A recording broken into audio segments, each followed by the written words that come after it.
আসসালামু আলাইকুম। আমি আরিফা নাজনীন পরি বলছি। আজকে আপনাদের কাছে নতুন রেসিপি নিয়ে আসলাম, চাইনিজ চিকেন কারি। প্রথম হলো পেঁয়াজ, তারপরে আদা বাটা, রসুন, ক্যাপসিকাম, পেঁয়াজ কাটা আরেকটা, আর দুটা টমেটো পেস্ট করে নিলাম, মাংস, দারচিনি এলাচি, 2 চামচ চিনি, 2 চামচ দুধ, আর রাঁধুনি মশলা 2 চামচ। পেঁয়াজ দিলাম, এখন তেল দিলাম,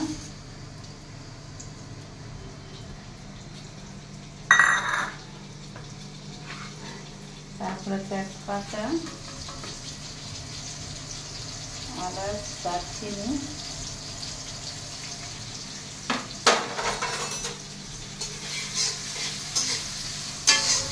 পেঁয়াজটাকে লাল করতে হবে।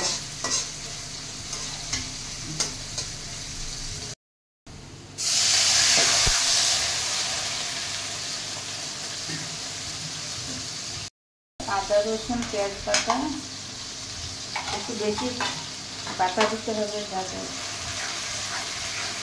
চিকেন কারিটা গরম হয়। তারপরে দিতে হবে রাঁধুনি মশলা, দারচিনি, এলাচি, মরিচ। যদি বেশি মরিচটা খেতাম একটু মরিচটা বেশি দিবেন, কম খেলে কম দিবেন।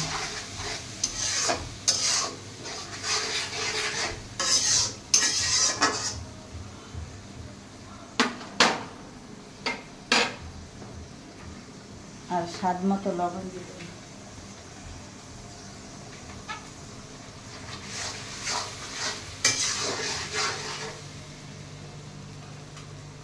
এখন মশলাটা কষবে।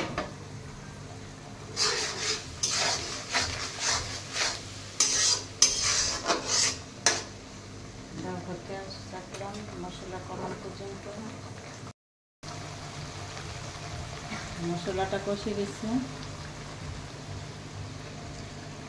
এখন আমরা মাংসটা দিয়ে দিব।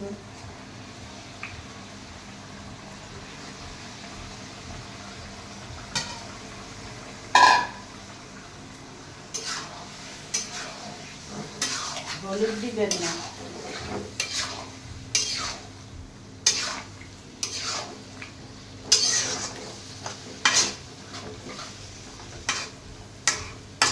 মাংসটা কষতে থাক, আমরা অপেক্ষায় থাকি।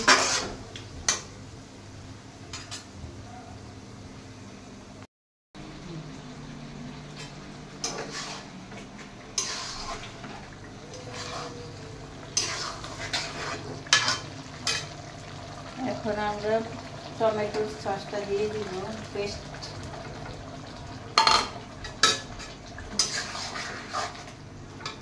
তারপরে 2 চামচ চিনি, 3 চামচ দুধ।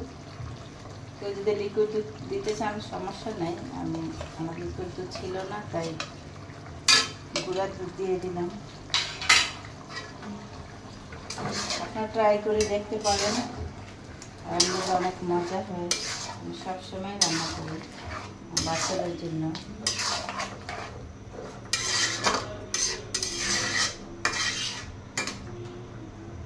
আর পোলাওটা আমি আগেই রান্না করে ফেলেছি।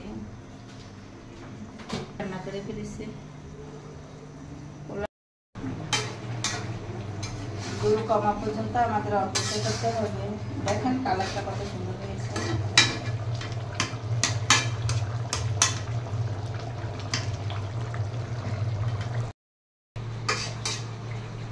এখন মাংসের মধ্যে, মাংস হওয়ার 10 মিনিট আগে পেঁয়াজ দেখেন কীভাবে কেটে নিয়েছি। 10 মিনিট আগে দিতে হবে পেঁয়াজ। তারপরে যে ক্যাপসিকাম,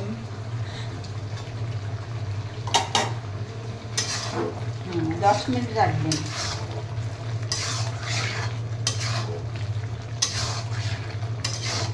দেখেন কালারটা কত সুন্দর হয়েছে।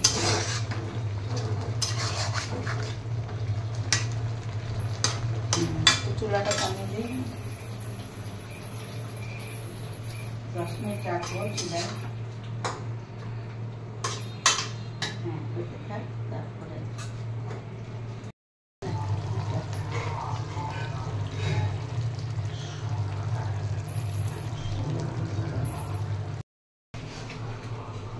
আর একটু চিনি দেওয়া লাগবে, চিনিটা কম হয়ে গেছে।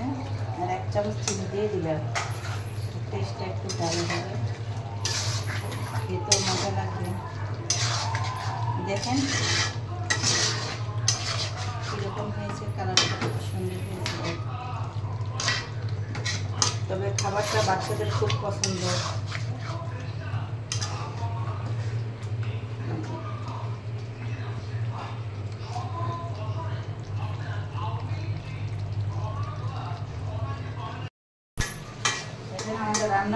আমাদের রান্না শেষ, এখন কাঁচামরিচ দিয়ে দিব।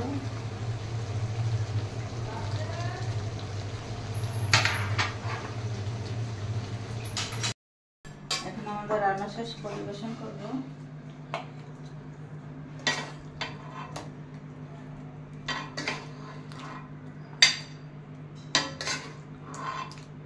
মাংসটা কিন্তু ছোট ছোট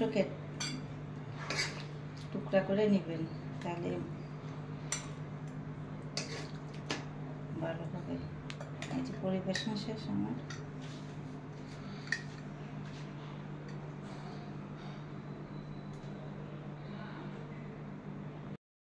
আমার নতুন ভিডিও, আপনারা আমার ভিডিওতে লাইক, কমেন্ট, সাবস্ক্রাইব করবেন প্লিজ।